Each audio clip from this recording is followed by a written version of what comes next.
Basically ये दोनों काम जो मैंने आपको अभी बताए हैं ना, ये उन लोगों के लिए हैं जो खुद कोई काम नहीं करना चाहते, लेकिन वो चाहते हैं कि वो महीने का 5 लाख 6 लाख वो कमाएं और वो अपना जो एक बॉस फैक्टर है ना वो भी रखें। मतलब बॉस लाइफ भी रखनी है, अच्छी अर्निंग भी करनी है एंड कोई काम भी नहीं करना, तो फिर चुप करके ये दो जो काम मैंने अभी आपको बताए हैं इनमें से कोई एक शुरू कर लें। इससे पहले वाली वीडियो में हमने 2 सर्विसेज की बात की थी जिनकी बहुत ज़्यादा डिमांड है, बहुत यूनिक है और अर्निंग भी उनमें बहुत ज़बरदस्त होती है। तो मैं अपनी ऑडियंस को रिक्वेस्ट करूंगी कि अगर अगर उन्होंने वो वाली वीडियो नहीं देखी तो पहले वो वीडियो जाके लाजमी तौर पे देखें एंड आई एम श्योर कि वो आपको लाजमी तौर पे पसंद आएगी। अब उससे मिलती जुलती ही आज की वीडियो है। अब आज की वीडियो बेसिकली उन लोगों के लिए है जिनको कोई स्किल सीखने में कोई इंटरेस्ट नहीं है, ना ही उनको काम करने में कोई इंटरेस्ट है, लेकिन उनका इंटरेस्ट है बॉस लाइफ में और बहुत ज़बरदस्त अर्निंग में। तो दुनिया में ऐसे काम भी मौजूद हैं कि जिसमें आपको बेसिकली कोई काम नहीं करना पड़ता, लेकिन आप फिर भी बहुत ज़बरदस्त अर्निंग करते हैं। उनमें से पहला काम जो है वो है सर्विस आउटसोर्स। अब सर्विस आउटसोर्स के नाम से ही आपको अंदाज़ा हो गया होगा और आपका जो है वो माइंड में एक ट्रिगर आया होगा कि वाकई ये भी काम हो सकता है। अब बेसिकली इसमें करना क्या होता है, पहले हम बात कर लेते हैं कि सर्विस आउटसोर्स होता क्या है, फिर स्किल की बात कर लेते हैं और मजीद कुछ फैक्टर्स हैं उनको डिस्कस करेंगे। सबसे पहले बात कर लेते हैं कि सर्विस आउटसोर्स होता क्या है। सर्विस आउटसोर्स में आप फ्रंट एंड पे काम करते हैं, ठीक है।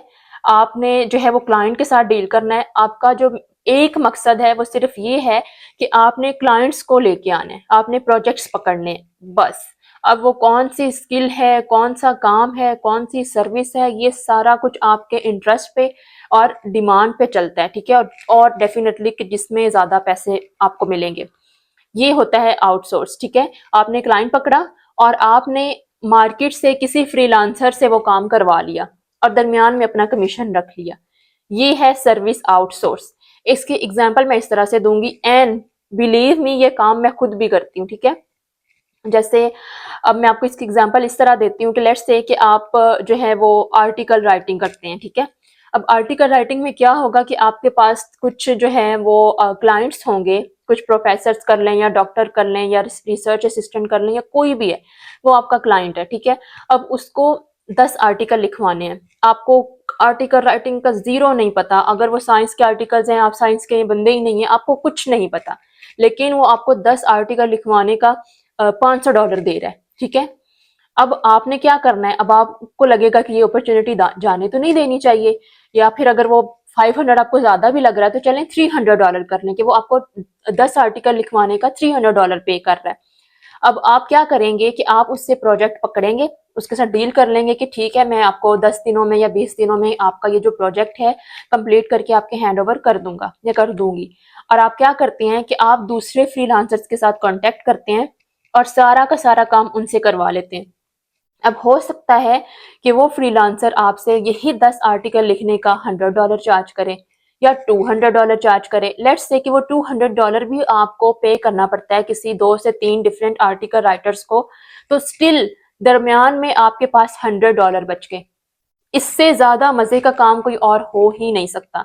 आप कोई सी भी स्किल देख लें, कोई सी भी, चाहे वो आईटी की है, मार्केटिंग की है, एडमिनिस्ट्रेशन की है, या वो कस्टमर सर्विस है या ई कॉमर्स है, कुछ भी है, आपको कोई स्किल नहीं आती, बट अब यहाँ पे एक और फैक्टर है कि आपको स्किल नहीं आती बट आपका डेफिनेटली आपने क्लाइंट के साथ डील करना है, आपने उसको ये चीज जो है वो रियलाइज करवानी है कि आप ही वो इंसान है जो उसका काम जबरदस्त तरीके से कर सकते हैं। तो आपके पास उस स्किल का, जिसके रिलेटेड आप क्लाइंट फाइंड कर रहे हैं, उसका पूरा पूरा नॉलेज तो होना जरूरी है।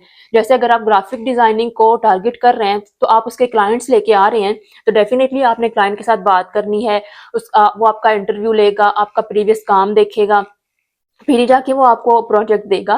तो आपके पास पूरा नॉलेज होना चाहिए। अब इससे नेक्स्ट स्टेप, अब आपको ये पता चल गया कि सर्विस आउटसोर्स होती क्या है। अब फाइवर पे आप देखें कि फाइवर आपको अपनी एक प्रोफाइल पे 7 गिग्स की ऑप्शन देता है। एंड मैं ऐसे लोगों को भी जानती हूँ कि उन्होंने 7 डिफरेंट गिग्स बनाई हुई हैं। जैसे कोई एक ई कॉमर्स की बनाई है, एक ग्राफिक डिजाइनिंग की बनाई है, एक आर्टिकल राइटिंग की बनाई है, कस्टमर सपोर्ट की बनाई, 7 डिफरेंट गिग्स बनाई हुई हैं। जिसपे भी ऑर्डर आता है वो कहीं और से काम करवाते हैं और उस काम को डिलीवर कर देते हैं। यही काम आपने भी करना है। इसके लिए बेस्ट है कि आपका नेटवर्क बहुत स्ट्रांग होना चाहिए। फ्रीलांसर्स के साथ भी एंड क्लाइंट्स के साथ भी। लिंक्डइन है, हमेशा कहती हूँ कि लिंक्डइन बहुत ज़बरदस्त एक प्लेटफॉर्म है, उसको आपको लाजमी तौर पर यूटिलाइज करना चाहिए। फाइवर पे नहीं काम करना चाहते, मत करें। फेसबुक से क्लाइंट्स लेके आए, फेसबुक से क्लाइंट लेके आना सबसे ज़्यादा मुझे तो लगता है सबसे बेस्ट है। अब उसकी एग्जांपल मैं आपको इस तरह से दूंगी कि लेट्स से कि आप जो है वो एड्स का करना चाहते हैं काम, ठीक है, फेसबुक एड्स करना चाहते हैं। अब आपने क्लाइंट्स लेके आने फेसबुक से, तो जो ऑलरेडी फेसबुक एड लाइब्रेरी में आपके सामने एड्स चल रहे हैं, उन्हीं कंपनीज को आपने रीच आउट करना है। अगर उनके एड्स अच्छा परफॉर्म नहीं कर रहे तो उनको बहुत ज़बरदस्त तरीके से आपने पिच करना है कि आपका जो एड है इसके अंदर ये फॉल्ट है, मैं इसको जो है वो अच्छी तरह से रन कर सकता हूँ और आपको डेफिनेटली वो प्रोजेक्ट मिलेगा। अब वही प्रोजेक्ट जो आपको मिला है आप किसी और से एड रन करवाएं और उनको रिजल्ट्स दिखाएं, तो ये आपके लिए बेस्ट है। स्किल ऑलरेडी बता चुकी हूँ कि जो काम करना चाहते हैं उसका सिर्फ नॉलेज होना चाहिए, उसके बाद आपकी कम्युनिकेशन स्किल अच्छी होनी चाहिए और आपकी नेटवर्किंग बहुत स्ट्रांग होनी चाहिए, ठीक है। अब इसमें पेमेंट की तो बात ही नहीं है, ये तो डिपेंड करता है कि आप कितने प्रोजेक्ट लेके आते हैं और वो प्रोजेक्ट आपको कितना पे करते हैं। अगर आपको पर प्रोजेक्ट $10, $20, $50 भी बचते हैं तो आपका किसी किस्म का कोई नुकसान नहीं है। एंड एजेंसीज भी ऐसे ही बनती हैं। अब जो एजेंसी का ओनर है वो खुद कुछ भी काम नहीं कर रहा होता, उसने सारे डिफरेंट जो है वो फ्रीलांसर्स बिठाए होते हैं और सारी जो है वो इन हाउस लोगों को हायर किया होता है। कोई ये काम कर रहा है, कोई वो काम कर रहा है, लेकिन ऑनर फिर भी सबसे ज्यादा कमा रहा है और बेसिकली वो काम कर भी नहीं रहा। अब उसका काम जो है वो सिर्फ और सिर्फ ये है कि वो इंटरनेशनल क्लाइंट्स को लेके आए।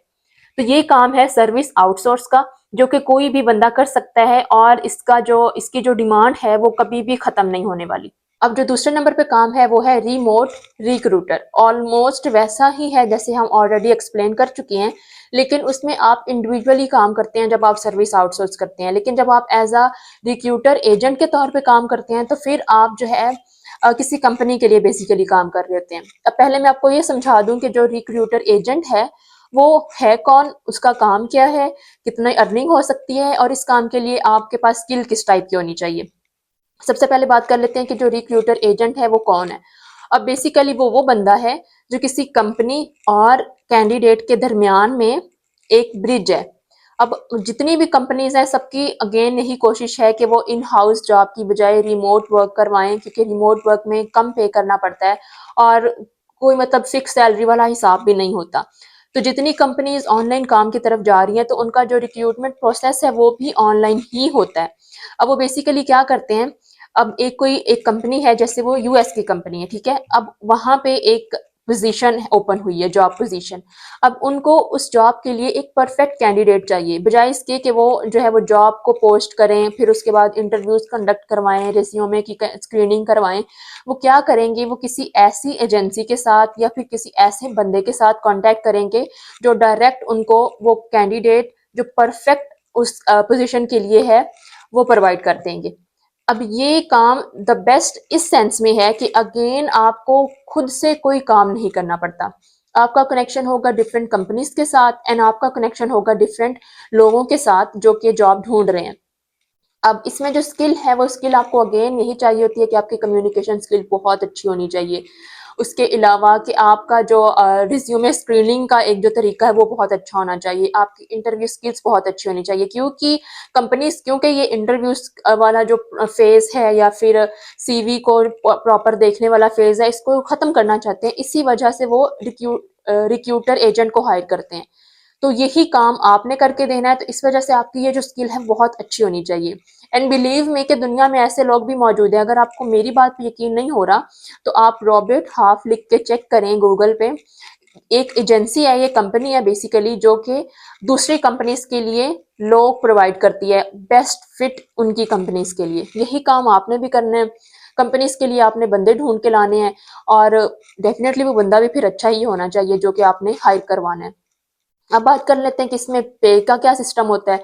तो ये पे करते हैं सैलरी बेस पे भी। अगर आपका काम अच्छा है, आप जितनी भी हायरिंग करवाते हैं वो सारे जो कैंडिडेट्स हैं वो बहुत अच्छे हैं, तो फिर आपको कंपनीज जो है वो प्रॉपर इस काम के लिए हायर कर लेती हैं।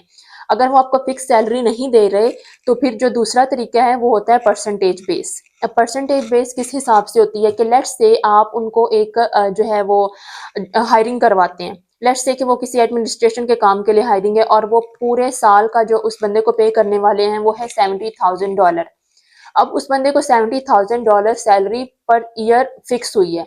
अब उसमें से आपको 15% जो कि एक फिक्स रेट है वो है 15% वो आपको पे करेंगे, जो कि बहुत ज़बरदस्त है। करना भी कुछ नहीं, सिर्फ एक दफ़ा आपने उस बंदे को हायर करवा देना, अपनी खुद की हायरिंग भी नहीं है। अगेन इसमें नेटवर्किंग बहुत स्ट्रांग होनी चाहिए, आपका जो है वो रिसर्च बहुत अच्छी होनी चाहिए और आपकी कम्युनिकेशन स्किल बहुत अच्छी होनी चाहिए। मज़ीद डिटेल चाहिए इस काम के ऊपर तो आप मुझे जो है वो कमेंट कर दें, मैं सबको मज़ीद एक्सप्लेन कर दूंगी। बाकी ये कि आपके पास जो है जितने भी मोस्टली जहाँ से जॉब्स मिलते हैं जैसे लिंक्डइन है या इंडीड है या ग्लासडोर है, इन सब के ऊपर आपकी प्रोफाइल्स होनी चाहिए, काफ़ी अच्छी प्रोफाइल्स। और फिर आपके पास ऐसे लोग भी होने चाहिए जो जॉब ढूंढ रहे हैं, वो भी डेफिनेटली आपके पास इंटरनेशनल कैंडिडेट्स ही होने चाहिए। अगर आप यूएस को टारगेट कर रहे हैं, यूएस की कंपनी के साथ काम कर रहे हैं और अगर उनको इन हाउस पर्सन भी चाहिए है तो फिर आप वहाँ पे उस बंदे को भेज सकें। बहुत ज़बरदस्त काम है दोनों, कोई इतनी मेहनत वाली चीज़ नहीं है, बस आपका पैशन होना चाहिए और थोड़ा फोकस होना चाहिए। मुझे यकीन है कि आपको ये वीडियो पसंद आई होगी, लेकिन कुछ कर लें सही, क्योंकि बिना कुछ किए तो फिर ऐसी कोई काम नहीं है कि कुछ भी ना करना पड़े और आपकी अर्निंग हो जाए, तो ऐसा बिल्कुल भी नहीं है। बाकी ये कि चैनल को सपोर्ट करें, मुझे सपोर्ट करें, एटलीस्ट सब्सक्राइब कर दिया करें और अपने फ्रेंड्स के साथ शेयर करें। और अगर कोई क्वेश्चन हो तो आप मुझसे पूछ सकते हैं।